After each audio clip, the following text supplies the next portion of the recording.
अस्सलाम वालेकुम, मैं हूं शजन अजीज। राउंडअप में आपको खुशामदीद। नाजरीन, एक बार फिर दुनिया की नजरें ईरान की हाँ या ना पर हैं। तेहरान में फैसले का इंतजार है, वाशिंगटन में बेसब्री है और इस्लामाबाद का नुमाइंदा एक बार फिर तेहरान में है। सदर ट्रंप ने गुज़श्ता शब कहा कि वो ईरान के जवाब के लिए चंद मजीद दिन इंतजार को तैयार हैं, मगर ये सब्र कितना पायदार है, ये सवाल दुनिया के हर दारुल हुकूमत में गूंज रहा है। आज सुबह ईरान इंटरनेशनल और तस्नीम न्यूज़ ने तस्दीक की कि तेहरान ने अमरीकी तजवीज़ वसूल कर ली है और उसका जायज़ा लिया जा रहा है। अभी तक कोई जवाब नहीं आया। ट्रंप ने यह भी कहा कि वो पीर की रात ईरान पर नए हमले का हुक्म देने से सिर्फ 1 घंटा पीछे थे, मगर खलीजी इत्तेहादियों की दरख्वास्त पर रुक गए। गुज़श्ता 24 घंटों में वज़ीर दाखिला मोहसिन नकवी ने तेहरान में ईरानी सदर IRGC के सरबराह जनरल अहमद वहीदी और वजीर दाखिला से अलहदा मुलाकातें की।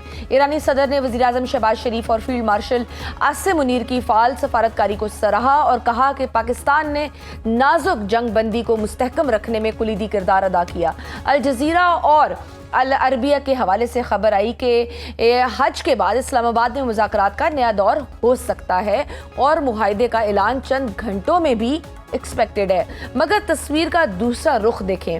IRGC ने खुली धमकी दी कि अगर अमेरिका और इसराइल ने दोबारा हमले किए तो जंग को खित्ते से बाहर तक फैला दिया जाएगा। अमरीकी तज्जियाकारों का कहना है कि IRGC अब ईरान में असल फैसला साज कुव्वत बन चुका है।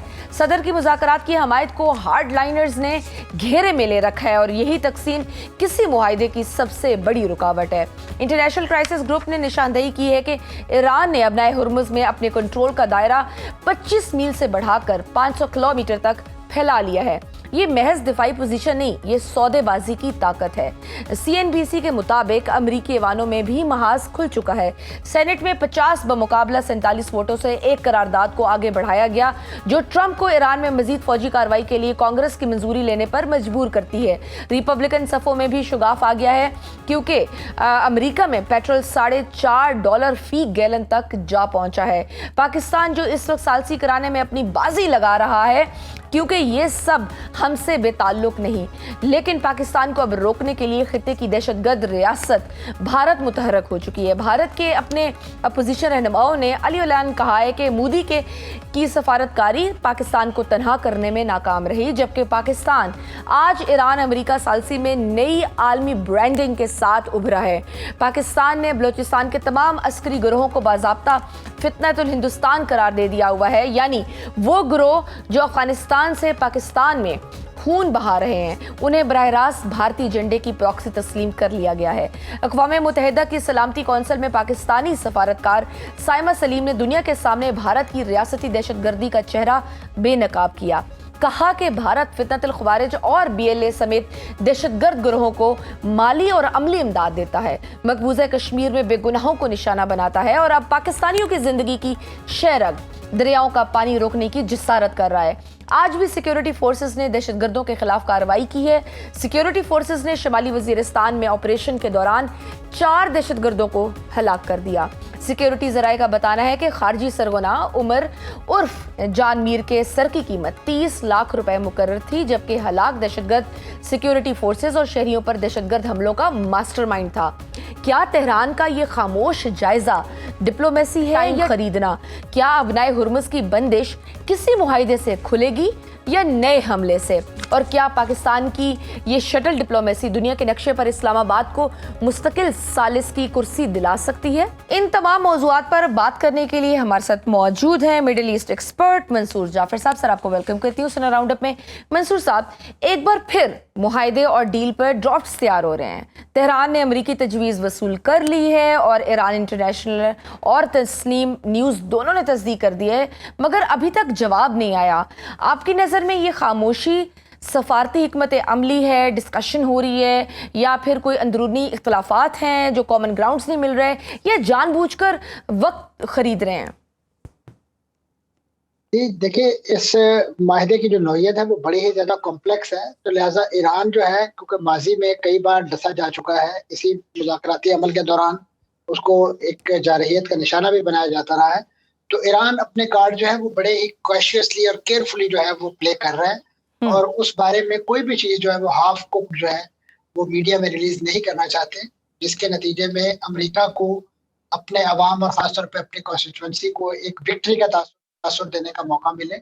यही वजह है कि इसमें एक ताख़ीर आ रही है और मैं समझता हूँ कि पाकिस्तान की डिप्लोमेटिक एफर्ट जो है वो इस ज़मन में एक अगले मरहले, एक नेक्स्ट लेवल में जो दाखिल हुई है, उसका भी पर्पज़ यही था कि अब जो बैक एंड फोर्थ मैसेजेस जा रहे थे यहाँ पे टेक्स्ट फॉर्म में, अब उनको लिमिट करने के लिए या उनको ज़्यादा एक्सपेडाइट करने के लिए हमारे वज़ीर दाखिला इस वक्त ईरान के अंदर मौजूद है, ताकि बराह रास्त एक कम्युनिकेशन जो है वो हो सके और वक्त इस बारे में सेव किया जा सके। लेकिन कुछ अमूर ऐसे हैं कि जिसके बारे में अभी तक जो है मामला सेटल नहीं हो पा रहे। बिलखुसूस ईरान से अमेरिका का ये मुतालबा कि उसका जो अफजुदा यूरेनियम है वो किसी मुल्क से बाहर मुंतकिल कर दिया जाए, बिलखुसूस अमेरिका में मुंतकिल कर दिया जाए।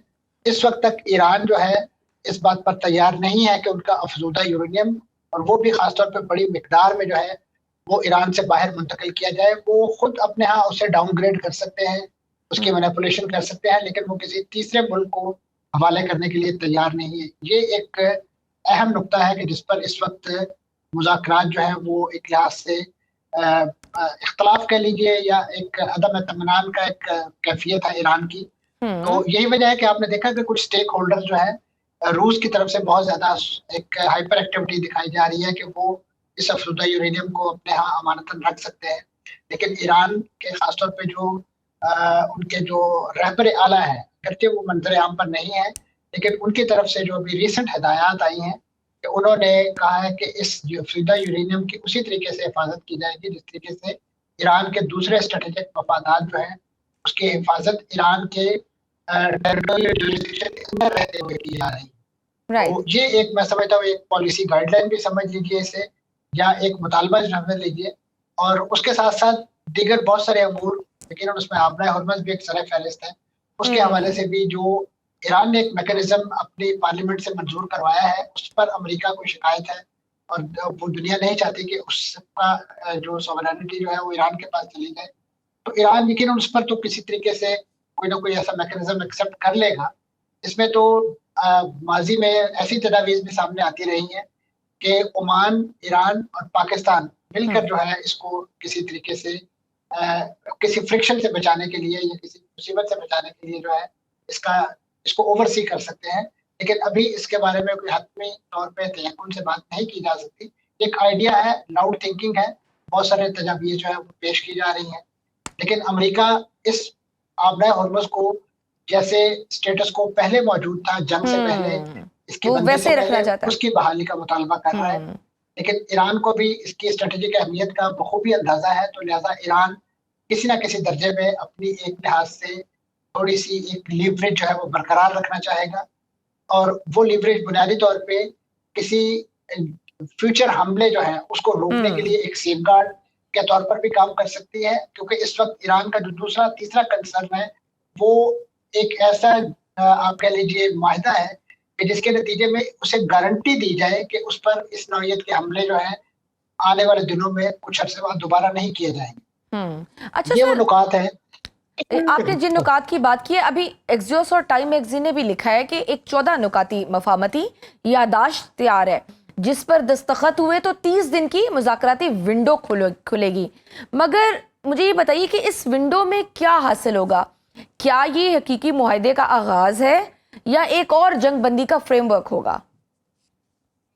ये ऐसे ही दिखाई दे रहा है कि ये फ्रेमवर्क पर एग्रीमेंट जो है वो बुनियादी तौर पे वो नुकात के जिसके बारे में इस वक्त एक इख्तलाफ पाया जाता है या एक उस पर सेटलमेंट नहीं है, उस पर एक मुज़ाकराती अमल, लेकिन उस दौरान मैं समझता हूँ जो एक मोरेटोरियम में 30 दिन का रखा गया है आबना हुर्मुज़ के खुलने के हवाले से, और इसी तरीके से दीगर कॉन्फिडेंस बिल्डिंग मैयर जिसमें ईरान के जो मुंतज़म असासे हैं, चाहे वो 25% या किसी और दर्जे तक, उसकी वापसी का या उसकी बहाली का एक अमल जो है उसको शुरू किया जाएगा, ताकि एक एतमाद जो है वो इस प्रोसेस पर बहाल हो सके।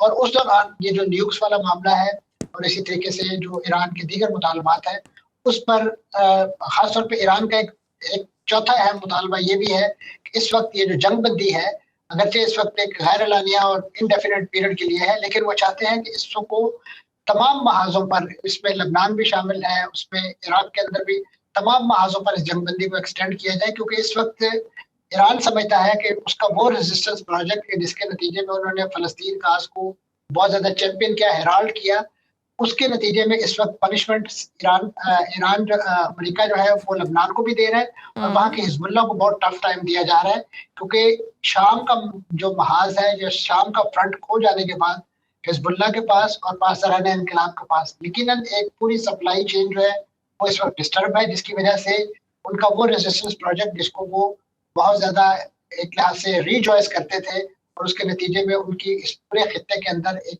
बहुत बड़ी धाक बैठी हुई थी, जिसके नतीजे में आपने देखा कि रूस, पाकिस्तान इनकलाब, ये तमाम मिलके जो है ईरान की जो शाम के अंदर एक रिजीम चली आ रही थी अरसे तक, उसको चाहे वो जैसी भी थी उसको सहारा देते रहे हैं, लेकिन जैसे ही ये पूरा नेटवर्क जो है वो डिसमेंटल हो गया है, तो आपने देखा कि अगले ही दिनों में शाम की हुकूमत जो है वो भी धड़ाम से जमीन पर आ रही, और उसके बाद एक नई हुकूमत वहां पे अब इंस्टॉल की गई है। तो ये पूरा मैं समझता हूँ एक ऐसा मंजरनामा है। ईरान चाहता है कि इस वक्त कम से कम वो रेजिस्टेंस का प्रोजेक्ट एक बार किसी न किसी दर्जे में दोबारा से खड़ा किया जाए, क्योंकि अगर वो नहीं होगा तो इस वक्त जिस तरीके से दरअंदाजी करते हुए लबनान के अंदर तकरीबन 13 किलोमीटर तक बताया जा रहा है कि इसराइली फौज जो दरअंदाजी कर चुकी है, तो वो माजी में जो एक एजाज हासिल था हिजबुल्लाह को कि उन्होंने जनूबी लबनान से इसराइली फौज लगाया था, अब एक लिहाज से वो रिवर्सल होता हुआ दिखाई दे रहा है। और ये बात यही नहीं रुकेगी, वो लतानी रिवर को क्रॉस करते हुए भी बैरूत के आउटस्कर्ट तक जो है वो पहुंचना चाहते हैं, और उसके बाद तो फिर आपके पास कोई ऐसी चीज बाकी नहीं रहती, क्योंकि जब आपके पास समुद्र का किनारा भी आ जाएगा, शीचोर भी आ जाएगा, आपके पास फजा में सुपरियरिटी तो ऑलरेडी अमेरिका और इसराइल को अमेरिका और फलस्तीन के अंदर और मिडल ईस्ट के अंदर हासिल है। ऐसी सूरत में जो मज़ाहमती ग्रुप है वो यकीनन बहुत ज्यादा कमजोर हो सकते हैं। तो इस वक्त ईरान नहीं चाहता कि उनके वो स्ट्रेटेजिक असासे कि जिनकी बेस पे वो खित्ते के अंदर अपना एक जो भी रीजनल पॉलिटिकल एजेंडा जो था, जिसे अमेरिका इस वक्त एक्सपेंशन डिजाइन का नाम देता है, वो किसी तरीके से कर्टेल हो, और उसके नतीजे में ईरान जो है बिल्कुल जिसे कहना चाहिए अपने इस टेरिटोरियल जुरिस्डिक्शन के अंदर एक एंटिटी के तौर पर जो है महदूद हो जाए, और वो एज यकीनन उसी एज की वजह से अमेरिका जो है आज तक खित्ते के ममालिक यानी जीसीसी कंट्रीज को डराता आया है कि ईरान आप पर चढ़ दौड़ेगा। अब तो वो हिजाब भी उतर गया है, आपने देखा कि इस वक्त बिल्कुल एक ओपन फ्रंट है, और खासतौर पे जो डीमार्केशन कर ली गई है, जो अपनी रीअलाइनमेंट कर ली गई है यूएई की तरफ से, उन्होंने अपने आप को एक इसराइली आउटपोस्ट के तौर पे फिक्स कर रखा है इस वक्त मिडल ईस्ट के अंदर। और फिर इसी तरीके से जो इत्तफाक और इत्तेहाद जो माशी मफादात के जो तहफ़्फ़ुज़ करने वाले कार्टेल चाहे वो ओपेक था, अदरवाइज वो तमाम के तमाम भी इस वक्त आपके सामने डिसमेंटल हो चुके हैं, और उसमें से यूएई ने अपना हिस्सा जो है वो निकाल लिया है, और वो इंडिपेंडेंटली जो है उसके तेल की पैदावार और उसकी तरसील उसको कंट्रोल कर रहा है, और इस हद तक वो अपनी जो फुजारा की लाइन है उसको इस वक्त एक्टिव कर रहा है, और बताया यही जा रहा है कि शायद आइंदा 50 दिनों तक जो है वो लाइन एक्टिव अगर हो जाती है तो उसके बाद उन्हें आबनाए हुर्मुज़ की एज सच अपने तेल की तरसील के हवाले से शायद जरूरत ही ना रहे, वो इंडिपेंडेंटली अपना तेल जो है उस लाइन के जरिए, पाइपलाइन के जरिए दुनिया को फरोख्त कर सके या भेज सके। तो ये मैं समझता हूँ एक नई जिसे कहना चाहिए जियो पोलिटिकल रियलिटीज या जो जमीनी हकायक है वो इस वक्त इस जंग के नतीजे में हमारे सामने आए हैं, और जो कहा जा रहा था कि ये जो जंग है वो पूरे खित्ते के अंदर फैल जाएगी, इलाके के अंदर फैल जाएगी, हकीकी मानों में उसके असरात और खासतौर पर इस वक्त जिस अंदाज से टूट फूट का शिकार है पूरा खित्ता, डेफिनेटली सब पे असरात हो रहे हैं, डेफिनेटली बिल्कुल। और अब तो उन्होंने कह भी दिया है कि अगर वो दोबारा कोई जहारियत की तो हम इंटेंसिटी बढ़ा देंगे। नाजरीन वक्त तो छोटी सी ब्रेक का, देखते रहिए सुने राउंडअप। वेलकम बैक टू सुने राउंडअप। सर फॉक्स न्यूज और ईरान इंटरनेशनल के तज्जियाकार तो ये कह रहे हैं कि ईरान के अंदर IRGC और ईरानी सदर के दरमियान कोई गहरी दरार है, कोई इख्तलाफ है, हार्डलाइनर्स मुआहदे के खिलाफ हैं। तो सवाल यह है कि असल मुज़ाकराती अथॉरिटी किसके पास है? क्या ईरानी सदर के पास है या IRGC के पास है? देखिए हमारे जो वजीर दाखिला है, अगर आप उनकी मुलाकातों की एक जो टेबुलेशन देखें तो उसमें आपको इन तमाम हलकों के साथ उनकी बड़ी डिटेल मुलाकातें जो है वो दिखाई दे रही है। वो वहाँ की वजारत दाखिला से भी मिल रहे हैं, सदर से भी मिल रहे हैं, IRGC भी मिल रहे हैं। बाज़ अच्छी इतलात भी है कन्फर्म कि उनकी शायद जो रहबर आला है उनसे भी मुलाकात जो है या उनके साथ भी पैगाम रसानी जो है वो हुई है। तो ये एक लिहाज से बता रही है कि इस वक्त तमाम स्टेक होल्डर्स उनको ऑन बोर्ड करना जो है ये भी बड़ा जरूरी है।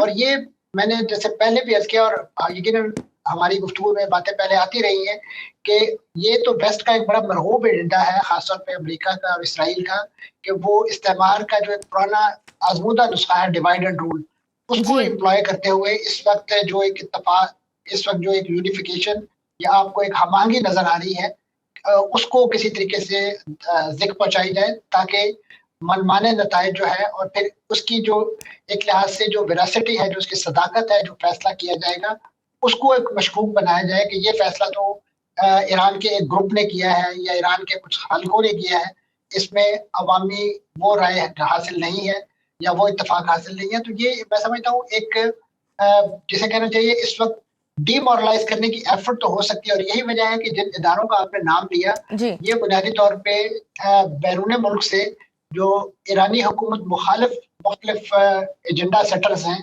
और खासतौर पर प्रोपेगेंडिस्ट है, वही ये ईरान इंटरनेशनल चलाते हैं। और इसी तरीके से फॉक्स न्यूज का तो आपको पता है किबला जी कावा जो है वो अमेरिका है और वो उन्हीं की जुबान बोलता है और उसी हवाले से वो बड़ा पसंदीदा चैनल भी है डोनाल्ड ट्रंप साहब का भी। बाकी सारे फेक न्यूज हैं उनकी नजर में, हालांकि हाँ वो अमेरिका ऑब्वियसली की फॉरेन जो पॉलिसी उनके के जो उनके मतलब की न्यूज़ चलाते हैं तो उनके फेवरेट है।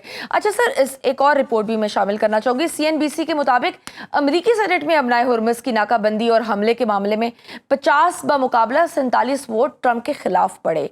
रिपब्लिकन खेमे में भी शगाफ आया। अमेरिका में पेट्रोल $4.5 फी गैलन तक पहुंच चुका है। वॉशिंगटन पोस्ट और न्यूयॉर्क टाइम्स के तज्जियाकार यही कह रहे हैं कि ये जंग ट्रंप के लिए सियासी बोझ बन चुकी है। मिड टर्म ऑब्वियसली इलेक्शन करीब है। क्या ये अंदरूनी दबाव ट्रंप को मुआहदे की तरफ मजबूर कर सकता है? Obviously he is looking for some face saving.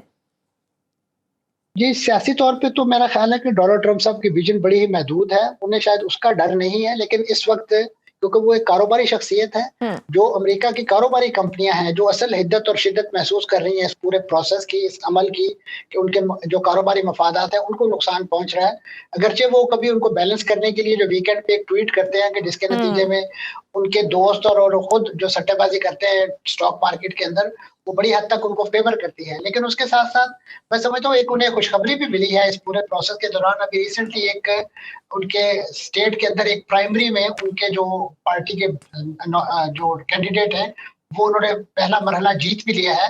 तो लिहाजा उन्हें एक सियासी तौर पे तो वो अपने आप को बड़ा इस वक्त सूदिंग इफेक्ट फील कर रहे हैं कि ऐसी सूरत। लेकिन इन द लॉन्ग रन जाहिर है जब ये चीजें फर्दर मल्टीप्लाई होंगी उस वक्त पता चलेगा, उस टाइम के करीब आने में, कि इस वक्त कितने वो सियासी तौर पर मजबूत है।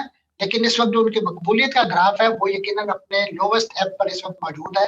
और ये किसी भी अमेरिकी सदर का मिड टर्म से पहले जो मकबूलियत का जो सबसे गिरा हुआ ग्राफ जो है वो समझा जा रहा है। और उसके साथ और यही वजह है कि इस वक्त डोनाल्ड ट्रंप साहब जो रोज ईरान को धमकी देते हैं कि आपके पास वक्त कम है, बुनियादी तौर पे वो अपने अंदर का जो खौफ है उसको कवर करने की कोशिश कर रहे होते हैं, ये बताने की कोशिश कर रहे होते हैं कि हमें कोई परवाह नहीं है। हालांकि असल परवाह तमाम की तमाम उन्हें है। ऑब्वियसली इस वक्त प्रेशर उन पे ही है। हाँ जी, बिल्कुल। ईरान के पास तो खोने के लिए जो कुछ था वो उन्होंने सामने प्लेट में सजा के रखा हुआ है। तो लेकिन जो चीजें अमेरिका के पास खोने के लिए हैं वो तो चाहे उनकी सियासी शिकस्त की सूरत में हो या उनकी जो दाखिली मकबूलियत हो या सबसे बढ़ के उनके अपने अवाम का अदम इत्मीनान और बिलखुसूस उस सो कॉल्ड मेगा बेस के जिसके नतीजे में जिसकी सपोर्ट से वो इस वक्त आपको ऐवान इक़्तिदार में दिखाई दे रहे हैं, जब वो गैर मुतमिन है तो ऐसी सूरत में दुनिया के पूरी आप कह लीजिए जो डिप्लोमेटिक सपोर्ट है वो उनसे छिन चुकी है।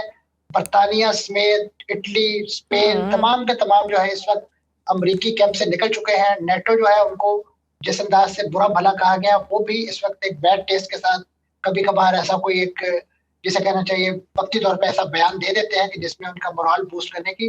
लेकिन अमरीकी सदर को भी मालूम है कि इस वक्त उनके साथ कोई नहीं है। यही वजह है कि इस वक्त जिन कैपिटल्स को इस वक्त डिप्लोमेटिक हब होना चाहिए था इस पूरे सालसी के अमल में, वो इस वक्त आपको बिल्कुल डिजर्टेड दिखाई देते हैं। और ये एहसास पाकिस्तान के हिस्से में आया है कि पाकिस्तान ने इस भारी पत्थर को उठाया और मैं समझता हूँ डोनाल्ड ट्रंप साहब को हकीकी मानों में बेल आउट किया। अदरवाइज जिस तरीके से ईरान जो है वो जंग पर आमादा था, तैयार था और किसी किस्म की जंगबंदी पर तैयार नहीं था, तो ये पाकिस्तान की सफारती कोशिशों के नतीजे में ही मैं समझता हूँ ना सिर्फ बिल्कुल ईरान कि को इस जंग बात टल पर चुकी आमादा हुई किया है। गया। लेकिन सर अच्छा इस चीज में ये भी बताइए, एक तो डोनाल्ड ट्रंप साहब फेस सेविंग ढूंढ रहे हैं। अल जजीरा ने भी रिपोर्ट किया कि फ्रांसीसी सदर मैक्रोन ने भी ईरानी सदर से बात की है और हुर्मुज़ में ट्रैफिक बहाली के लिए मुश्तरका ममालिक के मिशन की बात की है। क्या यूरोप इस बहरान में कोई मौसर किरदार अदा कर सकता है या खालिस्तान अमेरिका ईरान का खेल है? नहीं, इसमें सारे स्टेक होल्डर हैं जी, चाहे वो यूरोपीय कंट्री है या अमेरिका, बर्तानिया, सारी की सारी दुनिया का। यानी आप समझ लीजिए कि सिर्फ और सिर्फ तेल नहीं है, तेल के अलावा खाद, दीगर बहुत सारा जो आप जो इंफ्रास्ट्रक्चर, हम्म। वो सारी की सारी यहीं से गुजरती हैं। मतलब उसका मेजर चंक आप कह सकते हैं यहाँ से गुजरता है। और इस लिहाज से ये कहना कि इसका सिर्फ और सिर्फ जो असर है वो ईरान पर या मिडिल ईस्टर्न कंट्री या सिर्फ अमेरिका पर है, ऐसी बात कतई नहीं है। क्योंकि ये इस नौयत का प्रोपेगेंडा किया जा रहा है कि कुछ मुतबादल ऐसे जराए, जैसे मैंने पहले अर्ज किया कि यूएई एक एफर्ट कर रहा है। इसी तरह की बातें हम सऊदी अरब के हवाले से भी सुन रहे थे कि उनकी यम्बू पोर्ट जो है वहां से वो जो रेड सी है वहां तक सप्लाई, लेकिन उसका जो बल्क है वो बल्क नहीं है जो यहाँ से गुजर के जाता है।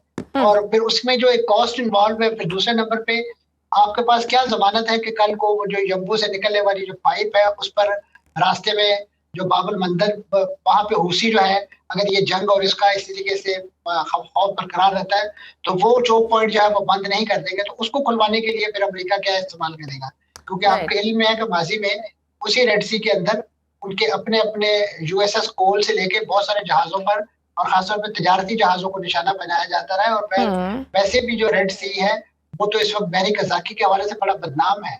उसी के एक कोने पे इस वक्त पाकिस्तानी एक जहाज को भी यरगमाल बनाया जा चुका है। वहाँ कजाकी के लोग जो सोमाली कजाक है उन्होंने इस पर कब्जा जमा रखा है। तो लिहाजा इस पूरे रीजन को सिक्योर एंड सेफ करने के लिए जो लॉन्ग टर्म में मनसूबाबंदी, जिसका मुतालबा हकीकी मानों में ईरान की तरफ से किया जा रहा है कि इस खत्ते को किसी फ्यूचर जंग से बचाने के लिए नो वॉर पैक्ट की इस वक्त जरूरत है। बिल्कुल सही। और इसी सिलसिले में सर हमारे वजीर दाखिला मोहसिन नकवी साहब ने भी गुज़श्ता 24 घंटों में ईरानी सदर, IRGC के सरबरा और वजीर खारजा से अलहदा मुलाकातें भी की हैं। और अभी यही कहा जा रहा है कि पाकिस्तान से मजीद किसी अहम शख्सियत ने भी तेहरान जाना है। इस सतह की पाकिस्तानी सरगर्मी बताती है कि आपको क्या लगता है, क्या वाकई कोई ब्रेक थ्रू करीब है? जी यकीनन करीब है। इसमें जैसे इसमें अगर ये दावा किया जाए, हमारे ही चैनल ने खबर ब्रेक की थी, उसमें खास तौर पे ये बात कि इस वक्त एक जो फ्रेमवर्क है जो 14 नुकात के हवाले से वो शायद आइंदा कुछ घंटों या एक आध दिन के अंदर जो है मुकम्मल हो जाए, उस पर दस्तखत हो जाए। और उसके नतीजे में फिर ईद के बाद जो है पाकिस्तान में वो जो 2-0 राउंड है वो उसका इनेकाद होगा कि जहाँ पे इसी जो 14 नुकात का जो फ्रेमवर्क है उसकी जो निटिग्रिटी है वो फाइनलाइज की जाएगी। और वो 30 दिन के अंदर अंदर की मुद्दत जो है, ईरान ने तो उसको 30 दिन खुद ही मुकर्रर किया था, हालांकि अमेरिका उसके लिए 2 माह देने के लिए भी तैयार था, लेकिन ईरान उसको जल्दी ही मुकम्मल करना चाहता है ताकि इस वक्त जो दबाव उस पर है खासतौर पर अपने हुर्मुज़ की बंदिश की वजह से वो किसी तरीके से रिलीफ हो। क्योंकि ईरान को इस वक्त जो कमिटी ऑफ नेशन में वापसी के लिए जो सबसे बड़ी मैं समझता हूँ टूल दरकार है वो उनकी जो बैंकिंग सिस्टम के अंदर वापसी है। क्योंकि स्विफ्ट सिस्टम से डीएक्टिव कर दिया गया है ईरान को और उसकी वजह से वो अपना तेल, गैस और दीगर जो चीजें हैं वो दुनिया को फरोख्त नहीं कर सकता, यानी लेजिटिमेट बैंकिंग चैनल्स के जरिए फरोख्त नहीं कर सकता, जिसकी वजह से बहुत सारी चीजें जो है वो दाखिली तौर पे जो अपनी मीशत की बहाली के हवाले से इस्तेमाल कर सकता है उसके लिए इस वक्त वो बेदस्तपा दिखाई देता है। और खासतौर पे जो रिसेंट अभी ब्लॉकेड लगाया गया है अमेरिका की तरफ से, यकीनन उसका भी एक इकोनॉमिक फॉल आउट जो है वो ईरान पर बड़ा नेगेटिवली गया है। और आपके इल्म में है कि इस जंग से पहले ईरान की मईशत खासतौर पे जिस तरीके से अवामी रद्दअमल का शिकार हुई थी और उसके बाद आपने मुजाहरे भी देखे, ऑब्वियसली सफर किया ईरान ने भी। हाँ जी बिल्कुल। अच्छा सर, अगर एग्रीमेंट हो भी जाता है तो आपके ख्याल में उसका स्ट्रक्चर कैसा होगा? ईरान कितना देगा, अमेरिका कितना लेगा, फिर इजराइल का किरदार क्या होगा, और क्या नेतन्याहू किसी ऐसे मुआहदे को कबूल करेंगे जिसमें ईरान का जौहरी प्रोग्राम मुकम्मल तबाह ना हो? क्योंकि अभी कुछ खबरें ये भी सामने आ रही हैं कि ट्रंप साहब और नेतन्याहू की कॉल हुई और दौरान कॉल तल्ख कलामी का सिलसिला भी हुआ। जी आप इस नौयत के ऑप्टिक्स जरूर देखेंगे और ये मैं समझता हूँ दुनिया को दिखाने के लिए इस तरह की एक्टिविटी की जाती है या इस तरह के लीक्स बुनियादी तौर पे रीड आउट डाले जाते हैं। लेकिन अगर आप डोनाल्ड ट्रंप साहब का 3 दिन पहले का बयान देखें तो जब उनसे एक रिपोर्टर ने पूछा कि इसराइल क्या इस माहदे को कबूल कर लेगा, तो उन्होंने कहा जी इसराइल जो हम कहेंगे वो मानेगा और इसराइल इस बारे में हमारे साथ ऑन बोर्ड है। तो यहाँ से आपको अंदाजा हो सकता है कि ये जो जंग है इनमें जो इनका बाहमी तालमेल है, जो इत्तफाक इत्तेहाद है वो एक है। इसी वजह से आपने देखा कि इस पूरे मुज़ाकराती अमल में अमेरिका और ईरान आपको दिखाई देते हैं। इम्प्लाइडली या इनडायरेक्टली इसमें इसराइल का मतलब है कि अमेरिका शामिल है तो इसराइल मौजूद है। तो ऐसी सूरत में आपको अब अंदाजा हो गया होगा कि जंग अगर इस वक्त डोनाल्ड ट्रंप साहब कहते हैं कि जी मुझे गुमराह किया गया या मुझे नेतन्याहू कहने में इस जंग में लाया गया, तो वो गलत बयानी कर रहे हैं। उन्हें ईच एंड एवरीथिंग का पता था और उन्होंने एक मिली भगत के साथ जो है इस ईरान पर ये जंग मुसल्लत की है। अब क्योंकि उसका वो नतीजा जो सब्ज बाग नेतन्याहू ने उन्हें दिखाया था वो सामने नहीं आ सका, तो अब वो अपने अवाम को मुतमईन करने के लिए या अपने आप को बेल आउट करने के लिए वो कहते हैं कि जी हम तो एक मिस रीडिंग कर बैठे हैं। और मुझे तो हमारे जो वजीरे जंग थे उन्होंने भी बड़ा कायल किया था कि जी बस आप उनकी क़यादत को एलिमिनेट कर दें तो उसके बाद अवाम को सड़कों में देखेंगे और फिर उसके बाद जगह जगह अमेरिका के परचम होंगे और जो मर्ग मर अमेरिका की जगह अमेरिका जिंदाबाद के नारे लग रहे होंगे। लेकिन वो चीज़ किसी किस्म की उनको देखने को नहीं मिली। अब उस पूरे प्रोसेस को रिवर्स करने के लिए उनके पास उन्होंने तो बाद में कुर्दों को भी एम्प्लॉय करने की कोशिश की। उन्होंने जो एक वहाँ पे मरी मिट्टी उनकी जो एक अपोजिशन है मुजाहिदीन खल्क उनको भी एक्टिवेट करने की कोशिश की।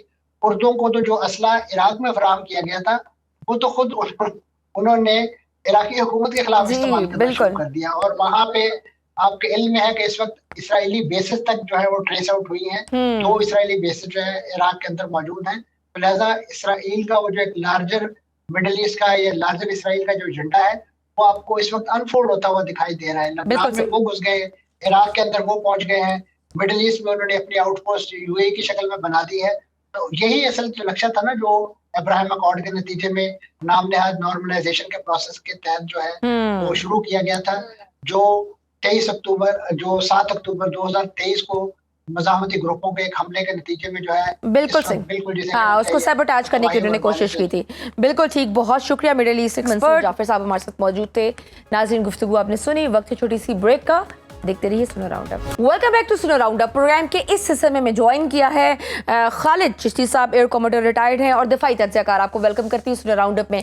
खालिद साहब, फिलहाल तो उम्मीद की जा रही है कि मुज़ाकरात और ड्राफ्ट पर इत्तफाक हो जाए, मगर IRGC ने खुली धमकी दी है कि अगर हमले दोबारा हुए तो जंग को खित्ते से बाहर तक फैला दिया जाएगा। अस्करी जुबान में ये धमकी कितनी संजीदा है और ईरान के पास इससे अमली जामा पहनाने की वाकई सलाहियत है? जी बहुत शुक्रिया शाजिया, आपने इनवाइट किया। देखिए, फैलाने का ज्योग्राफिकल शायद मतलब ना हो, इंटेंसिटी का मतलब हो सकता है। फिजिकली ज्योग्राफिया में तो ऑलरेडी मुल्क जाहिर है, आपने देखा ईरान ने टारगेट किए थे जो लगता था ईरान को कि ईरान की नेशनल इंटरेस्ट है या सिक्योरिटी इंटरेस्ट के खिलाफ सपोर्ट कर रहे हैं अमेरिका को, या वहां से अड्डों से लॉन्च हो रहे हैं हमले। इंटेंसिटी का मैं कह रहा हूं कि देखिए, आपको याद होगा कि अमेरिका ने 1-2 हमले किए थे ईरानियन वाटर प्लांट्स के ऊपर, जो स्टोरेज थे उनकी कैपेसिटी को हमला किया था और बिजली घरों पर भी शुरू किया था, लेकिन उसके बाद रुक भी गया था और उसके बाद अल्टीमेटली सीज फायर हो गई थी। ईरान ने उस वक्त हमला किया था जो हमें नोट करना चाहिए। उसने कहा था कि अगर मुझ पर इस तरह के बिजली घरों पर या पावर स्टेशन पर हमले जारी रखे गए तो मैं जो वाटर डिसलिनेशन प्लांट के जो पावर प्लांट्स हैं जो मिडिल ईस्ट के ममालिक को यहाँ से समंदर के साथ पानी साफ करने के जो प्लांट लगे हुए हैं उनके बिजली घरों को जो उनको सपोर्ट करते हैं उनको हमला करूंगा। उनकी क्या इंटेंसिटी है, वो तकरीबन 716 के करीब, 716 के करीब वाटर डिसलिनेशन प्लांट ओमान की कोस्ट के साथ साथ आगे जो गल्फ ममालिक हैं उनके लिए लगे हुए हैं, जो समंदर का पानी साफ मीठा पानी करके इन GCC ममालिक को भेजा जाता है जी। अब उसमें सऊदी अरब है, कतर है, UAE है। इन तमाम मुल्कों में आप शायद हैरान होंगे सुनकर कि सिवाय UAE के पास तकरीबन 30 से 35 दिन का वाटर स्टोरेज की फैसिलिटी है। बाकी तमाम जो ममालिक हैं उनके पास वाटर स्टोरेज कैपेसिटी जो है, जो मैंने नाम ली है, बाकी इसके अलावा उनके पास सिर्फ 4 से 7 दिन तक वाटर स्टोरेज की फैसिलिटी है। जिसका मतलब ये है कि अगर ये ईरान ने उन वाटर डिसलिनेशन प्लांट को हमला किया तो 4 से 7 दिनों के अंदर मोस्टली गल्फ ममालिक के अंदर रेगुलर पानी की सप्लाई बंद हो जाएगी। जरा आप विजुलाइज करें इंटेंसिटी कहाँ तक जाएगी। लाइफ क्रिपल हो जाएगी, होटलिंग खत्म हो जाएगी, टूरिज्म खत्म हो जाएगा, life obviously day to day civic life बुरी तरह इफेक्ट होगी। ये तो एक है डायमेंशन। एक और डायमेंशन जो ईरान ने अभी तक टच नहीं की है, वो अंडर सी जो इंटरनेट की केबल गुजर रही है, उसको पॉसिबिलिटी है वो अंडरमाइन कर सकता है। अगर वो किया तो जाहिर है दुनिया का कारोबार रुक जाएगा, ना सिर्फ इस हुकूमत से भी आगे ज्यादा डैमेज होगा, क्योंकि वाटर, वो जो पानी के अंडर वाटर जो वो केबल है, वो सिर्फ पर्टिकुलरली 20% नहीं करी, वो इस पूरे एरिया में इंटरनेट को क्रिपल कर देगी। तो ये कॉन्सिक्वेंशियल किस्म की उसने थ्रेट की है। मैं इसको इस तरह इंटरप्रेट करता हूं कि फिजिकली जरूरी नहीं है कि वो ऐसे मुल्क पर हमला करेगा जो इस एरिया से बाहर है, या ऐसा नुकसान पहुंचाएगा जो इस उन ममालिक के अलावा मुल्क ऐड कर देगा, लेकिन मुझे लगता है कि इंटेंसिटी वाइज बात कर रहे हैं वो। राइट। सर, सीएनएन ने भी रिपोर्ट किया है कि ईरान ने जंगबंदी के दौरान ड्रोन प्रोडक्शन दोबारा शुरू कर दी है। अमेरिकी इंटेलिजेंस ने भी इसकी तस्दीक की है। क्या यही वजह है कि ईरान अब मुज़ाकरात और डोनाल्ड ट्रंप साहब की धमकियों को ज़्यादा संजीदा नहीं ले रहा और हर जाहिलियत का जवाब देने के लिए तैयार है? मतलब ईरान इज मेंटली प्रिपेयर्ड। देखिए शाह जी, आज का नहीं है मेंटली प्रिपेयर्ड। ईरान को तो पिछले 47 सालों से, जब से मुश्किलात का सामना है, कई सालों से आपने देखा, कई दिहाइयों से उनको सैंक्शंस का सामना है, अमेरिका का जाहिर है एक प्रेशर बहुत रहा है उन पर। तो उनको तो डे वन से पता है कि जब भी मुल्क पर हमला हुआ, और छोटे ममालिक किसी ने नहीं करना, बड़े ममालिक ने करना है, इसराइल पॉसिबिलिटी है, अमेरिका है नंबर वन। तो उन्होंने तमाम का तमाम अपना इंफ्रास्ट्रक्चर, जितना मैंने इनको स्टडी किया, वो बॉम्ब प्रूफ नहीं बनाया तो बॉम्ब रेजिस्टेंट बनाया है, जिसका मतलब ये है कि वो जितने बमबारी उस पर की जाए उसने सरवाइव करना है। क्योंकि अगर सरवाइव ना कर पाता तो ये 40 दिन अमेरिका जैसी फोर्स के लिए, जिसने तकरीबन इसराइल के साथ मिलकर हम 20,000 के करीब स्ट्राइक्स किए हैं, उसमें कोई भी मुल्क क्रिपल हो सकता है। लेकिन क्योंकि जैसे मैंने अर्ज किया कि वो सर्वाइवेबिलिटी पॉइंट ऑफ व्यू से उन्होंने हर चीज बनाई है कि उन्हें सस्टेन करना है, बाकी रहना है, और फिर उसको हमले वापस करने हैं। आपने एक और मिसाल मैं देता हूं अपने आर्गुमेंट के सपोर्ट में कि देखिए जो स्ट्रेट ऑफ हॉर्मुज़ है, प्रेसिडेंट ट्रंप एक तरफ कहते हैं मैंने तमाम नेवी खत्म कर दी, 160 जहाज समंदर में चले गए और एयरफोर्स भी खत्म कर दी, तो स्ट्रेट ऑफ हॉर्मुज़ क्यों नहीं खुल रहा? वो स्ट्रेट ऑफ हॉर्मुज़ इसी वजह से नहीं खुल रहा कि सस्टेनेबिलिटी उनकी है अलोंग द कोस्ट। अगर उनका आप जोग्राफिया चेक करें तो वो बहुत ज्यादा पहाड़ी इलाके हैं। दैट मीन स्टीप पहाड़ हैं, बहुत हाई ऑल्टीट्यूड के नहीं है, लेकिन समंदर के साथ वर्टिकल पहाड़ है। अब अगर पहाड़ों के अंदर उन्होंने टनल्स बनाई हुई हैं, वहां से वो निकलते हैं, अपने रॉकेट लॉन्चर्स लेकर फायर करते हैं और वापस टनल्स में छुप जाते हैं।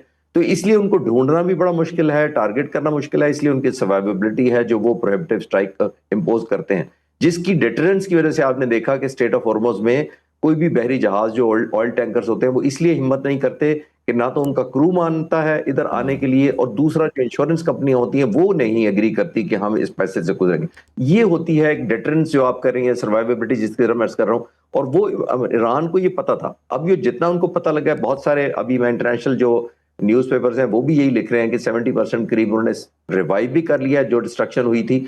तो इसका तो मतलब ये हुआ ना कि ईरान एक न्यू फाउंड स्ट्रेंथ के साथ अमेरिका का दोबारा से मुकाबला करने के लिए तैयार है। लेकिन अमेरिका शायद नहीं चाहेगा कि एक और 40 दिन की जंग हो, और अगर ये खुदा ना खास हुई भी तो रिजल्ट ऑलमोस्ट इसी पोजीशन ऑफ स्ट्रेंथ या इसी पोजीशन ऑफ वीकनेस पे दोनों मुल्क खड़े होंगे। बिल्कुल, क्योंकि ईरान तो अपनी रेजिलियंस दिखा रहा है। अच्छा सर, एक और चीज़, फॉक्स न्यूज़ और ईरान इंटरनेशनल के तज्ज़ियाकारों का ये तज्ज़िया है कि IRGC अब ईरान का अमली हुक्मरान बन चुका है। यहाँ तक कहा गया है कि जी ईरानी सदर के मुज़ाकरात की बात की भी अमली नफ़ी की गई है। आपको वाकई ऐसा लगता है कि वहाँ पे अंदरूनी इख्तलाफात हैं डिफरेंट ग्रुप्स में? क्या हार्डलाइनर्स अब ज़्यादा हावी आ गए हैं उन लोगों पर जो मुज़ाकरात की बात करते हैं?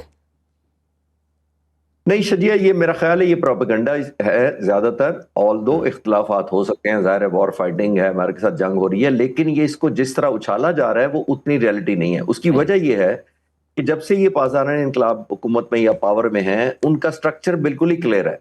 दैट मीन्स उनको ये क्लियर है कि तकरीबन 1.5 लाख के करीब रेगुलर इनकी फौज अपनी है पाकिस्तान इनकलाब की, कि जबकि 3-3.5 लाख के करीब उनकी रेगुलर आर्मी है। उनको ये भी पता है कि जो रेगुलर नेवी है वो शिपमेंट करती है, ट्रांसपोर्टेशन करती है, कार्गो का काम करती है, regular sea lines of communication करती है। वो एक रेगुलर नेवी थी जिसकी तरफ प्रेसिडेंट ट्रंप ने इशारा किया था कि हमने इतने 160 जहाज डिपो दिए। IRGC की जो नेवी है वो स्पीड बोट्स पे मुनसर है, उसके पास सुइसाइडल किस्म की बोट्स हैं, उसके पास अंडर वाटर स्कूटर्स हैं जिनको सुइसाइड के तौर पर। तो ये एक एलिमेंट सेगमेंट सेपरेट है IRGC का, तो उसको ये नहीं कह सकते। उनकी प्रेजेंस भी अलग है, उन्होंने कारोबार बहुत ज्यादा इंफ्रास्ट्रक्चर उनके बिजनेसेस का मुल्क के अंदर, वो इकोनॉमिकली खुद अपने आप को वायबल समझते हैं और सपोर्ट करते हैं। और जाहिर है जैसे मैंने कहा कि बिकॉज उनकी जो स्ट्रेंथ है उसकी वजह से एक डिसीजन मेकिंग लूप के अंदर उनका बहुत बड़ा असर है। लेकिन ये न्यू फाउंड कोई डिस्कवरी नहीं की अगर पेपर कह रहा है कि आईआरजीसी के पास कंट्रोल चला गया है। प्रेडोमिनेंटली आईआरजीसी के पास पहले भी कंट्रोल है क्योंकि बड़ी स्ट्रिक्ट स्क्रूटनी से उनकी लीडरशिप सिलेक्ट होती है और जाहिर है उनका इन्फ्लुएंस ओवर द ईयर्स के ऊपर पॉलिसी मेकर में शामिल रहे हैं। तो मेरा नहीं ख्याल कि कोई इतना खतरनाक डाइवर्जेंस या इख्तलाफात पैदा हुए हैं जिसको वेस्टर्न मीडिया कह रहा है। और आखिरी बात इसके ऊपर इंपॉर्टेंट यह है कि वेस्टर्न मीडिया ने जंग के दौरान भी, आपको याद है, बहुत ज्यादा प्रोपेगेंडा किया था कि फैसला साथ डिफरेंट है और ये एक दूसरे में इख्तलाफात हो गए हैं। वो देखे कुछ भी नहीं निकला उसके बावजूद। आज भी देखे उनकी जो तकरीबन 2-2.5 महीने हो गए जो सीज फायर हुआ है उसमें मुज़ाकरात जारी भी हैं लेकिन हमें इख्तलाफात नजर नहीं आ रहे। ईरान जो बयान देता है वो लगता है कि यूनिलैटरल वन साइडेड बयान आया है। राइट और ईरान के जो प्रॉक्सी फोर्सेस हैं, हिजबुल्ला, हौसी, इराकी मिलिशियाज, अभी कितनी फाल हैं? जंगबंदी के बावजूद हम देख रहे हैं कि लेबनान में तो कार्रवाइयाँ जारी हैं। अगर बड़ी जंग दोबारा छिड़ती भी है, गॉड फॉरबिड, तो ये प्रॉक्सीज किस तरह मुतहरिक होंगी और खित्ते के कितने बहास खुल सकते हैं? चलिए देखिए, प्रॉक्सी तो बहुत बड़ा एक वेपन ऑफ स्ट्रेंथ कह लें या उसका एक ऐसे है ऑर्गेनाइजेशन जिससे ईरान अपना लीवरेज इस्तेमाल करता रहा है। और जाहिर है जैसे इजराइल उसको तबाही करना चाहता है, ईरान का भी यही है कि थ्रू अगर मैं खुद डायरेक्ट सस्टेन ना भी करूं तो ऐसे जो एलिमेंट्स है, हिजबुल्लाह है या हमास है, इनके जरिए एक एलिमेंट ऑफ मैसेज या अपनी स्ट्रेंथ भेजिए। लेकिन जाहिर है उस तरह के ये जो हमास और हिजबुल्लाह पावरफुल नहीं रहे कि आपने देखा पिछले चंद सालों में उन्होंने बहुत ज्यादा टारगेटिंग की है इनके लीडरशिप की। लेकिन उसके बाद एलिमेंट ऑफ रिडंडेंसी जैसे ईरानियन लीडरशिप के अंदर मौजूद है, इसी तरह हमास और हिजबुल्लाह के अंदर भी मौजूद है। तो उसके अंदर एक रिकवर कर लेना या कम बैक कर लेना बहुत ज्यादा इंपॉर्टेंट भी है और विजिबल भी हुआ है। और दूसरा इंपॉर्टेंट हमने देखा है कि ओवर द ईयर्स उन्होंने इंफ्रास्ट्रक्चर और कैपेबिलिटी अपनी सोफिस्टिकेशन से बढ़ा ली है। अब जिस तरह वो पहले ट्रेडिशनली स्ट्रीट फाइट किया करते थे, उनके सोल्जर्स को हमले एम्बुश किया करते थे, उस तरह नहीं है। आपने देखा इलेक्ट्रॉनिक वो सेंसर्स यूज कर रहे हैं, ड्रोन्स यूज कर रहे हैं, अनमैन्ड वेपन्स यूज कर रहे हैं जिससे इजराइल को नुकसान भी दे रहे हैं, सरप्राइज भी दे रहे हैं। लेकिन जैसे मैंने कहा कि बहुत चैलेंजिंग होगा ईरान का सस्टेन करना इनको, क्योंकि जाहिर है कि इजराइल फुल फ्लेज्ड एक मुल्क के तौर पर और इतनी बड़ी फोर्स के तौर पर रिपीटेडली उनके जो ट्रेनिंग कैंप्स हैं, उनके हाइड आउट्स हैं और उनके सोल्जर जहां भी उनके गुरिल्लाज उनको टारगेट करता रहता है। और सर साथ में इंटरनेशनल क्राइसिस ग्रुप के मुताबिक ईरान ने अपना हुर्मुज़ में अपना कंट्रोल 500 किलोमीटर तक फैला लिया है।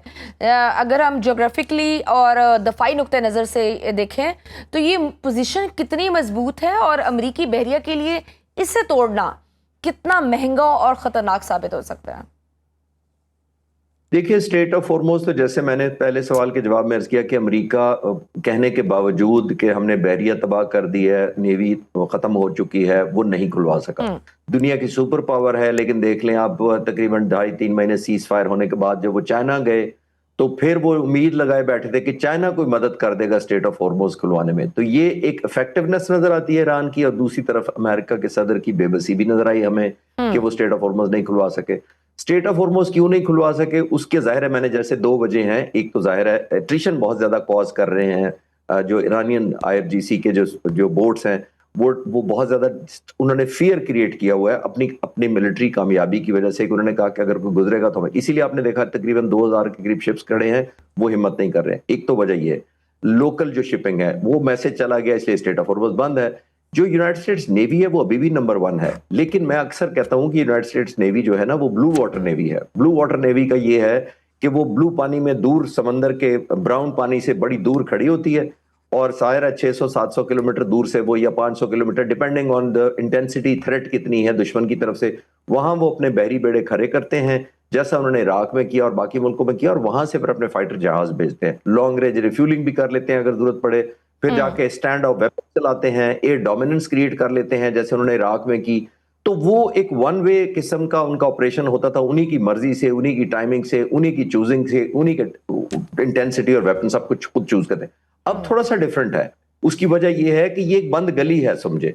अमेरिकन नेवी ने अगर साबित करना है कि हमने स्टेट ऑफ हॉर्मुज़ खुलवाने की कैपेसिटी है तो उसको ब्राउन वाटर में आके लड़ना पड़ेगा, करीब आना पड़ेगा। और ये बंद गली के अंदर जाहिर नुकसान भी होगा, बिकॉज कोस्टल एरियाज में ईरान ने सारे अपने वेपन्स लगाए हुए हैं, खासतौर पर जो ड्रोन्स लगाए हुए हैं। तो आपने देखा कि पहले इनके जो बहरी बड़े हमले भी हुए थे, तो अमेरिका वो कीमत भी नहीं देना चाहता। लेकिन इस दफा आपने देखा उनको काउंटर ब्लॉकेट क्यों करना पड़ा, वरना वो ब्लॉकेट खुलवाते सिर्फ। ये इटसेल्फ साबित करता है कि वो अट्रिशन शाय हैं, उन्होंने अपना डिस्टेंस करके ब्लॉकेट किया, लेकिन ईरान की जो डेटरेंस है वो बहुत कारगर हुई है इस दफा, और स्टेट ऑफ हॉर्मुज़ नेगोशिएशन से ही खुलना है, जब भी खुले मेरा नहीं ख्याल पावर से खुल सकेगा। राइट और हम देख रहे हैं नेगोशिएशन की कोशिश हो रही है। इस वक्त मोहसिन नकवी साहब भी तेहरान में हैं और कहा यही जा रहा है कि एक और बड़ी शख्सियत भी आज रात तक ईरान जा सकती है। सर, पाकिस्तान जिस तरह से अमली किरदार अदा कर रहा है और दोनों तरफ से हमें एतमाद हासिल है, तो क्या ये मुमकिन है कि पाकिस्तान की गारंटी पर अफजूदा यूरेनियम और ईरान का जोहरी प्रोग्राम किसी मिडिल ग्राउंड पर मान लिया जाए? नजिया, एक और चीज मैं आपके व्यूअर्स को, यंगस्टर्स को खास तौर पर याद कराता चलूं कि उनकी इस पर बहुत कम बात होती है। थ्रू आउट डिस्कशन ये हो रही है कि 440 किलोग्राम का न्यूक्लियर रिच जो इनका मटेरियल है वो हैंड ओवर किया जाए। यंगस्टर्स को मैं ये याद कराता चलूं कि जो 2015 में JCPOA एग्रीमेंट हुआ था वो तकरीबन 1.5 साल बड़ी एक्सटेंसिव मुज़ाकरात हुए थे, और बिहाइंड द डोर ट्रैक 2 तकरीबन 6 साल चले से हो रहे थे, 2009 से हो रहे थे, और फिर 16 में जाकर 15 में जाकर एग्रीमेंट हुआ था।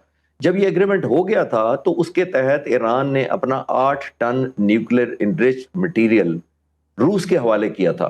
8 टन मैं कह रहा हूं, जिसका मतलब ये है कि जो प्रेजेंट है 440, इससे 18 गुना तकरीबन ज्यादा। अच्छा। अगर 18 गुना ज्यादा उन्होंने रूस के हवाले किया था थ्रू कैस्पियन सी, वो एग्रीमेंट के तहत किया था। और क्या मतलब था उसका कि उसको यही जो शराइत आज हैं कि हमें डिग्री ऑफ एश्योरेंस दी जाए, हम पर हमला नहीं होगा, हमारी सैंक्शंस खोल दी जाएंगी, हमारे साथ ओपन ट्रेड किया जाएगा। तो क्या हुआ, 3 साल बाद 2015 के बाद 2018 में प्रेसिडेंट ट्रंप आए, पहली हुकूमत में आकर सस्पेंड कर दिया उसको।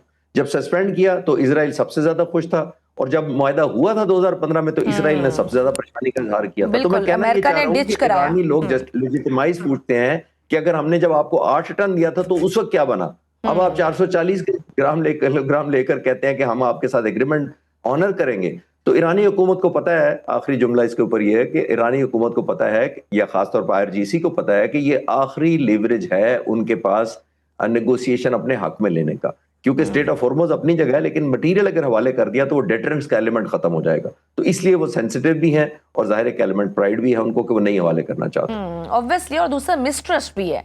जिस तरह से पहले वो उनको डिच कराया गया है, तो अब उनको खतरा है कि फिर ऐसा ना हो जाए। अच्छा सर, खालिसा पाकिस्तान एक तरफ ईरान अमेरिका सालसी में मसरूफ है, दूसरी तरफ अफगानिस्तान से दहशतगर्दी, तीसरी तरफ भारत की फंडिंग और प्रोपेगेंडा।